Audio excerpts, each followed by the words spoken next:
নমস্কাৰ বন্ধু বান্ধৱীসকল, আজি মই পুনৰ এটি নতুন ৰেচিপিলৈ আপোনালোকক মোৰ চেনেলটিত স্বাগতম জনাইছোঁ। আশা কৰিছোঁ আপোনালোকে ভালে আছে, ময়ো ভালে আছোঁ। আজি মই দুপৰীয়াৰ সাজৰ কাৰণে বনাব লৈছোঁ কোমোৰা আৰু মাছ। এয়া হৈছে কোমোৰা, আকৌ এয়া হৈছে মাছ। মানে কোমোৰা আৰু মাছ বনাব সকলোৱে জানে, ইয়াত মানে নতুনত্ব একো নাই। আপোনালোকক মই দেখুৱাব, সকলোৱে জানে কোমোৰা মাছ কেনেকৈ বনাই খায়। তথাপিতো মই যিহেতু বনাম সেইকাৰণে আপোনালোকৰ ওচৰত মই একবাৰ শ্বেয়াৰ কৰিম বুলি কিনে ভিডিঅ'টো বনাই ৰাখিছোঁ। আৰু এইখিনিতে মই আপোনালোকক এটা কথা ক'ব বিচাৰোঁ, যোৱাকালি যে মই সেই তামোলৰ ফুলৰ ৰেচিপিটো বনাইছিলোঁ, আপোনালোকক খাই কেনে লাগে জনাম বুলি কোৱা হৈছিলে। খালোঁ, খাই খুব ভালেই লাগিছে। মানে নতুন হিচাপত বেলেগ ধৰণৰ কিবা এটা সোৱাদ পাইছোঁ, ভাল লাগিছে খাই। সেইকাৰণে মই আপোনালোকক কৈছোঁ, আপোনালোকেও যদি ক'ৰবাত এনেকৈ তামোলৰ সেই ফুল পায় একবাৰ ট্ৰাই কৰি চাব পাৰিব, খাব পাৰিব। এনে পাৰি আনিতো খাব নোৱাৰিব বাৰু তামোলৰ ফুলটো, যদিহে কেতিয়াবা বাই চান্স মানে কিবা কাৰণত যদি তামোল গছডাল ভাঙি যায়, ভাঙি গ'লে তাৰে ফুলটো এনেই নেপেলাব, একবাৰ মানে খাই চাব কেনেকুৱা লাগে। বেছি কথা পাতি নাথাকোঁ, এই কোমোৰাটো কাটি লওঁ আৰু বনোৱা আৰম্ভ কৰি দিওঁ। আৰু আপোনালোকে চাই থাকিব দেই। মই এতিয়া কোমোৰাটো ধুনীয়াকৈ কাটি ল'ম, এনেকৈ মাজেদি ফালিয়াই লৈ গোটেইখিনিকো নিদিওঁ, আধা দিম।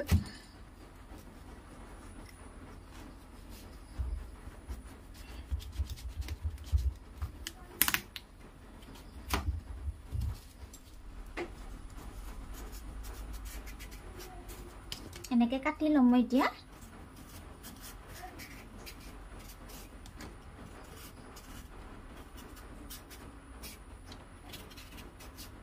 ইয়াৰে গুটিকেইটা নেপেলাওঁ, ইমান পুৰত হোৱা নাই, খাব পাৰিব।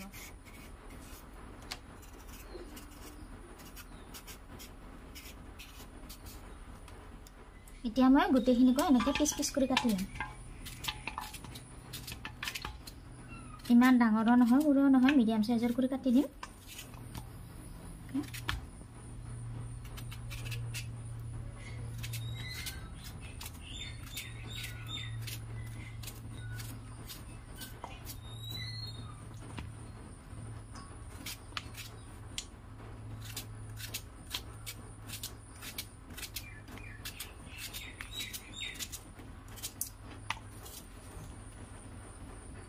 কাটি লোৱা হৈ গ'ল।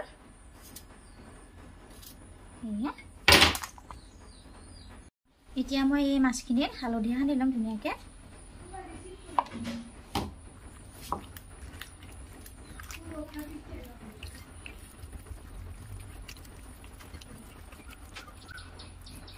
হৈ গ'ল।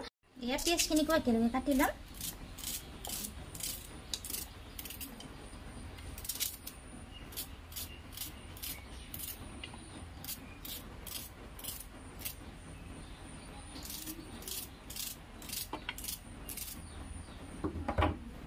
এয়া কাটি মেলি চবখিনি ৰেডি হৈ গ'ল। এতিয়া মই গেছত বহাই দিম। এতিয়া মই প্ৰথমতে মাছখিনি ফ্ৰাই কৰি ল'ম।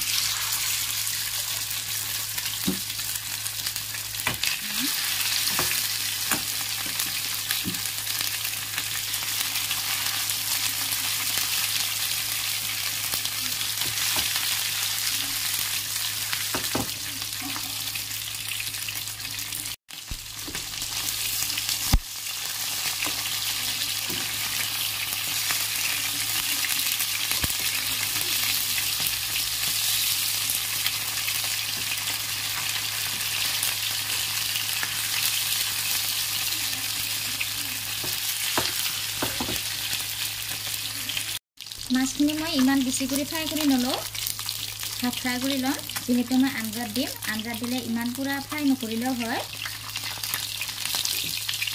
এয়া হৈ গৈছে, মই এতিয়া উলিয়াই থৈ দিম মাছখিনি।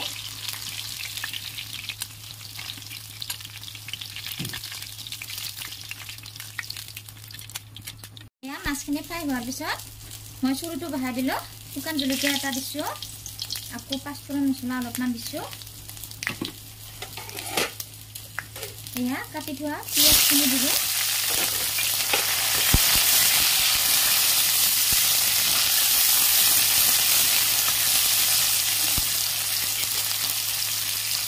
ইয়াতে একেলগে হালধিখিনি দি দিলোঁ।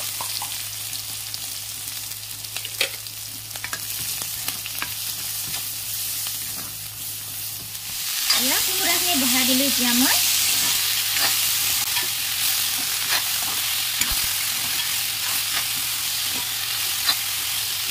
এনেকৈ অলপমান সময় এনেকৈ ভাজি লৈ ঢাকনিখন মাৰি থৈ দিম।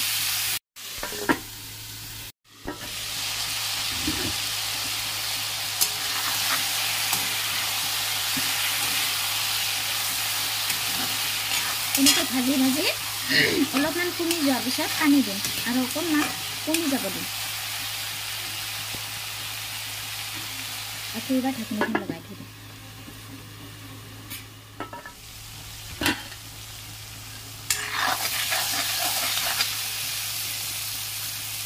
এতিয়া মই ইয়াতে এয়া থেতিলাই লোৱা আদা নহৰুখিনি দি দিছোঁ আৰু লগতে একেবাৰে নিমখখিনিকো দি লওঁ। এয়া নিমখ দিছোঁ 1 চামুচ। এতিয়া আৰু অলপ সময় এনেকৈ ভাজি লওঁ।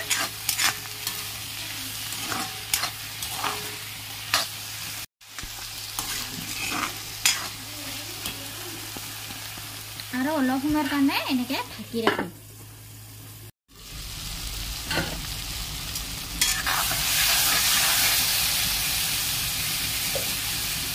এতিয়া মই ইয়াতে পানী ঢালি দিম।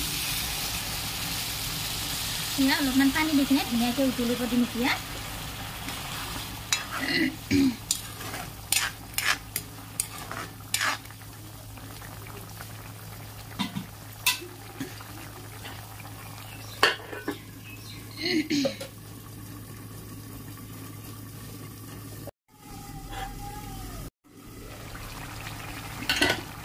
এয়া ধুনীয়াকৈ উতলিব ধৰিছে। এতিয়া ইয়াত উতলি থকা সময়খিনিতে এয়া ভাজি লোৱা মাছখিনি দি দিম। এতিয়া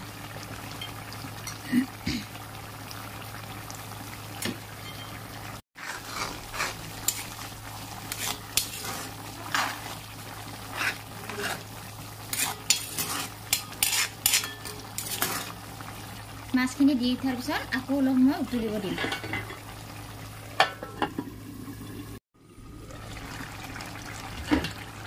এয়া মোৰ কোমোৰা আঞ্জা হ'বৰ সময় হৈ গ'ল। এয়া দেখিছেনে খুব ধুনীয়া কালাৰ হৈছে। এয়া আপোনালোকেও যদি এনেদৰে কোমোৰা আঞ্জা খাব বিচাৰে তেতিয়াহ'লে কোমোৰাৰ লগত এনেকৈ মাছ দি খাই যাবচোন। খুব ধুনীয়া লাগে মাছ দি খালে মানে।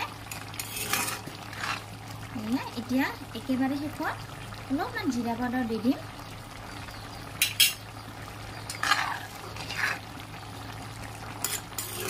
ইমান বেছি পানী দিয়া নাই, মই ইমান বেছি পানী দি জোল কৰা নাই। অলপমান মানে থুপথুপীয়া হিচাপত বনাই থৈ দিছোঁ।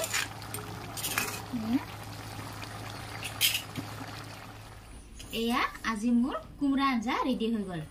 আপোনালোকৰ যদিহে মোৰ আজি কোমোৰা বনোৱা এই ৰেচিপিটো চাই ভাল লাগিছে তেতিয়াহ'লে লাইক কমেণ্ট আৰু ছাবস্ক্ৰাইব কৰি দিব নাপাহৰিব দেই। তেতিয়াহ'লে আজিলৈ এৰিছোঁ। Bye bye.